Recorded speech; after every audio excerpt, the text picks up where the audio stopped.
अस्सलाम वालेकुम। Ibex media network में खुश आमदीद। मैं हूं आपका होस्ट शबीर मीर। नाज़रीन, गिलगित बल्तिस्तान इलेक्शंस, बड़े बड़े जलसे, बड़ी बड़ी रैलियां, मेन स्ट्रीम पॉलिटिकल पार्टीज़ की मेन लीडरशिप गिलगित बल्तिस्तान में, बिलावल भुट्टो जरदारी, पहले प्राइम मिनिस्टर इमरान खान आए, मरियम नवाज शरीफ, शाहिद खाकान अब्बासी, और अब लगता है कि शायद जो 24 घंटे हैं इस इलेक्शन कैंपेन के वो ख़त्म होंगे और उसके बाद इलेक्शन होंगे, और क्या रिज़ल्ट आएगा, किस पार्टी के हक़ में आएगा, सिर्फ एक दिन का इंतज़ार है। आज हमारे साथ इस खुसूसी प्रोग्राम में मरियम नवाज शरीफ हमारी ख़ास मेहमान है। मरियम साहिबा, थैंक यू सो मच। बहुत हेक्टिक आपका यहाँ पे शेड्यूल था और आपने बड़े बड़े जलसे किए, 4 बड़े जलसे थे। अल्हम्दुलिल्लाह। वजह क्या थी? शुक्रिया। इसकी 3 वजूहात हैं और सबसे बड़ी जो इसकी वजह है वो ये है कि नवाज़ शरीफ साहब का जो नैरेटिव है, जो बयानिया है, वो पाकिस्तान के कोने कोने में जिस तरह पहुंच गया है, इसी तरह गिलगित बल्तिस्तान के हर कोने में ना सिर्फ वो पहुंचा है बल्कि लोगों ने उसको दिल से अपना लिया है। और लोग ये समझते हैं कि वोट को इज़्ज़त दो में ही उनका मुस्तकबिल जो है उसमें वो अपना मुस्तकबिल देखते हैं। उनको ये बात समझ आ गई है। और ये मैं आपको इसलिए कह रही हूँ कि मेरे जलसों में जो नौजवान थे, 80%, 85%, 90% नौजवान थे, ख़वातीन थीं, बुज़ुर्ग थे। उन्होंने जिस तरह वोट को इज़्ज़त दो का नारा न सिर्फ लगाया है बल्कि उसको समझा है, मेरे लिए ये बहुत बड़ी बात है। वो इसी में अपना रिलीफ देखते हैं आने वाले वक्तों में, और उनको समझ आ गई है कि जब पाकिस्तान में वोट को इज़्ज़त नहीं मिलती तो फिर पाकिस्तान मसाइल का शिकार होता है।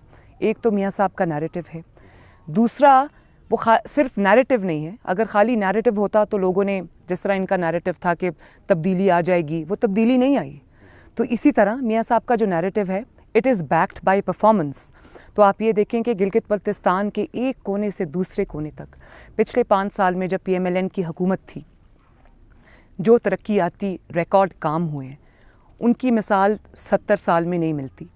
चाहे वो सड़कें हों, एक्सप्रेस वेज़ हों, चाहे वो हॉस्पिटल्स हों। पाकिस्तान का गिलगित बल्तिस्तान का पहला कैंसर हॉस्पिटल हो, पहला हार्ट हॉस्पिटल हो, पहला यूनिवर्सिटी कैंपस हो, और जितने भी मंसूबे हैं, मैं तो यहाँ अगर मंसूबे गिनवाने बैठ जाऊँ जो यहाँ हो चुके हैं, हम ये नहीं कह रहे कि हम ये करेंगे, हम ये कर चुके हैं माशाल्लाह।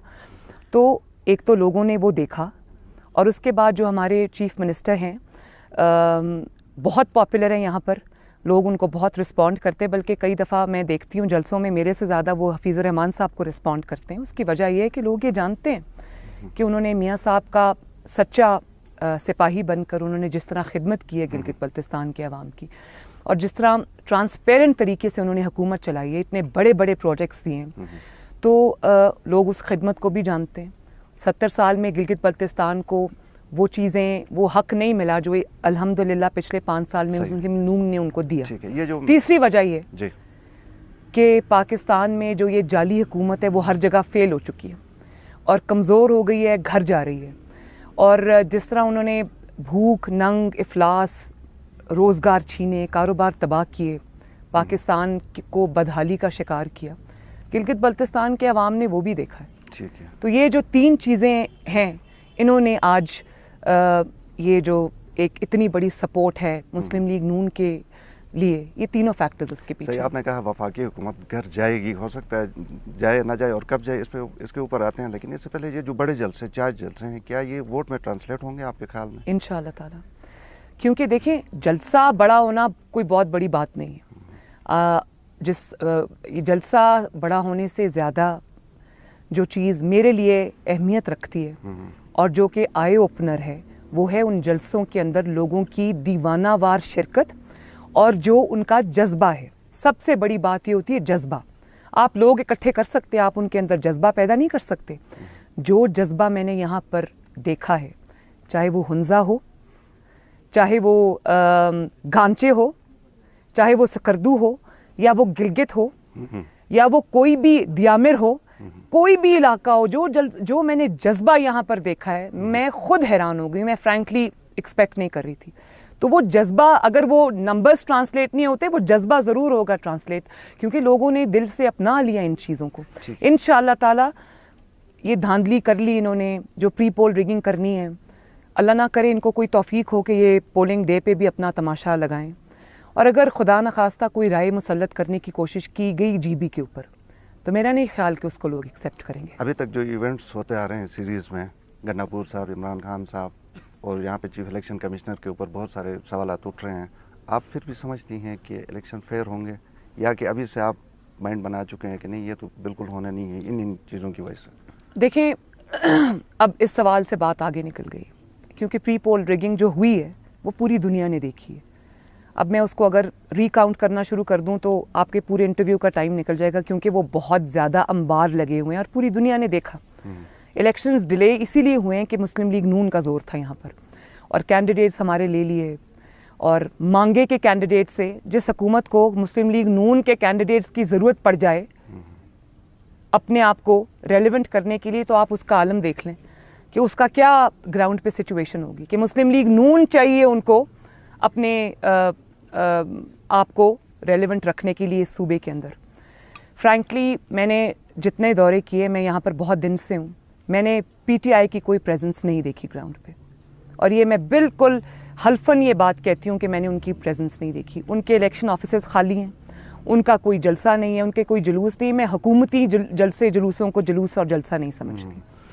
اور آپ نے جہاں تک الیکشن کمشنر کی بات کی, ان سے میں یہ ریکویسٹ کروں گی کہ وہ اپنی آئینی اور قانونی حدود میں رہ کر عوام کی خدمت کی ذمہ داری انجام دیں, ورنہ اگر وہ اس حکومت کے یا ایجنسیز کے اعلیٰ کار بنے اور انہوں نے کوئی گڑبڑ کرنے کی کوشش کی, جو کہ وہ کر رہے ہیں, تو عوامی غیظ و غضب کا نشانہ بنیں گے, اور یہ میں نہیں چاہتی. یہ کس طرح بنے گا؟ کیا گلگت بلتستان کے اوپر کوئی پی ڈی ایم طرز کی کوئی سیٹ اپ ہوگا, کوئی ارینجمنٹ ہوگا؟ اب یہ تو رزلٹ آئے گا, الیکشن کا جب رزلٹ آئے گا تو دیکھیں گے انشاءاللہ. یہ قبل از وقت بات ہے. ٹھیک ہے. بعض لوگوں کا یہ کہنا ہے کہ اگر آپ, لیکن میں گلگت بلتستان کے عوام کو آپ کی چینل کی وساطت سے یہ ریکویسٹ کرنا چاہتی ہوں کہ جب آپ شیر کو ووٹ دیں تو پوری قوت کے ساتھ دیں, تاکہ شیر کو کسی اور کی ضرورت نہ پڑے آپ کی حکومت, آپ کی خدمت کے لیے حکومت بنانے کی. ایبسولوٹ میجورٹی جس طرح آپ نے پچھلی دفعہ دی تھی اسی طرح اس دفعہ دیں, تاکہ آپ کے جو ترقی کے منصوبے ہیں وہ آگے بڑھیں, اور گلگت بلتستان بھی ایک چمکتا دمکتا صوبہ بنے پاکستان کے نقشے پہ. صحیح. چیف الیکشن کمشنر کے حوالے سے گلگت بلتستان میں جو نون لیگ کی قیادت ہے, حافظ الرحمان صاحب نے باقاعدہ ایک پروٹیسٹ بھی کیا, گھیراؤ بھی کیا.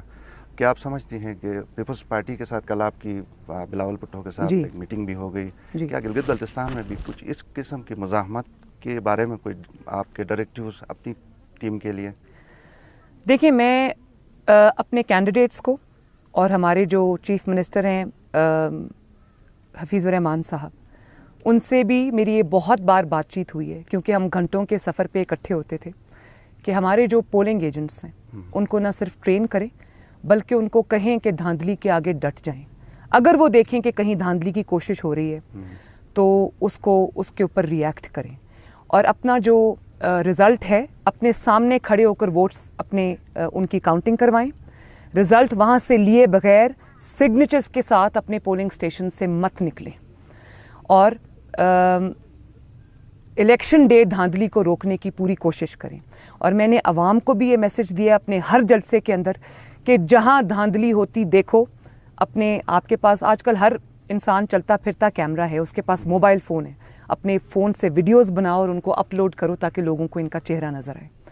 اور پری پول ریگنگ جتنی ہو گئی, اگر انہوں نے اب پوسٹل بیلٹس کے تھرو یہ سب کام ہونے کی کوشش ہو رہی ہے. اب مجھے پتہ چلا ہے کہ پوسٹل بیلٹس کے اندر ان سب لوگوں کے نام ہیں جو اس دنیا سے جا چکے ہوئے ہیں, اور جو سرکاری ملازمین بھی نہیں ہیں ان کے بھی نام ان میں شامل ہیں. تو یہ طریقے ہیں.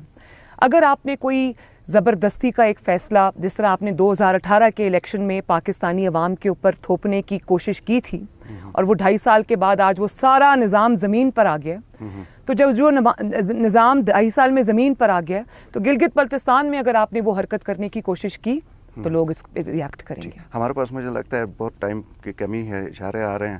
2 سوال مختصراً اگر آپ جواب دے سکیں. ایک تو گلگت بلتستان میں جس طرح کے آپ کے جلسوں میں کراؤڈ تھی اور جس طرح چارج لوگ تھے, وہ ایکسپیکٹ کر رہے تھے کہ آپ گنڈاپور صاحب کو کوئی صحیح جواب دیں. ابھی تک لوگوں نے سنا نہیں. میں اس بارے میں ایسے لوگوں کے بارے میں نام لے کے یا بات کر کے उन पर तवज्जो भी नहीं देना चाहती. ठीक. बिलावल भुट्टो जरदारी तकरीबन रफली 17-18 दिन हो गए और मज़ीद 1-2 दिन वो हैं, वो कहते हैं कि जश्न मना के जाएंगे. कुछ लोगों का ये ख्याल है कि शायद आप कुछ आने में देर आपने कर दी, इसलिए बहुत सारा काम वो कर गए. क्या आप समझती हैं? देखें, आने में मैं जल्दी आ जाती ज़्यादा बेहतर होता, लेकिन पार्टी ने जब मुझे ज़िम्मेदारी दी मैं निभाने के लिए आ गई. लेकिन देर से आऊँ या जल्दी आ जाऊँ, मुस्लिम लीग नून का काम बोलता है. माशाल्लाह हमारी सबसे बड़ी कैंपेन 5 साल पहले शुरू हो गई थी जब हमने आवाम की खिदमत शुरू की थी. सही. तो हमारी कैंपेन तो उस खिदमत पे बेस्ड है और मियाँ साहब के नैरेटिव पे बेस्ड है. वो मैं यहाँ हूँ या ना हूँ, वो लोगों तक पहुँच गई. और गिलगित बल्तिस्तान के अवाम ने नवाज शरीफ की हुकूमत और खिदमत देख ली. वही हमारी कैंपेन है, वही हमारा ठीक नैरेटिव है. है. अबूरी सुबह बनेगा. आखिरी सवाल, चूँकि काम आपने बहुत सारा किया था. इंशाअल्लाह ताला जो गिलगित बल्तिस्तान के अवाम की एस्पिरेशंस हैं, उनकी तवक्कुआत हैं, वो इंशाअल्लाह ताला ज़रूर पूरी होंगी. उस पे आईनी इस्लाहात पर, गिलगित बल्तिस्तान को सेपरेट सूबा बनाने पर जो नवाज शरीफ हुकूमत ने 3 साल काम किया है, अब वो बिल्कुल तैयार है. उसके लिए कॉन्स्टिट्यूशनल अमेंडमेंट की ज़रूरत है जो कि इंशाअल्लाह ताला मुस्लिम लीग नून ही करेगी. अगर इंशाअल्लाह ताला ये सूबा बना, तवक्कुआत के मुताबिक बनेगा, एन गिलगित बल्तिस्तान के अवाम की इनको इनका हक मिलेगा, इंशाअल्लाह वो नवाज शरीफ करेगा. Thank you so much Thank you. Maryam साहब. Thank thank you you. So much. नाज़रीन, प्रोग्राम आपने देखा, आपके फीडबैक का इंतज़ार रहेगा. इजाज़त दीजिए. अल्लाह हाफ़िज़.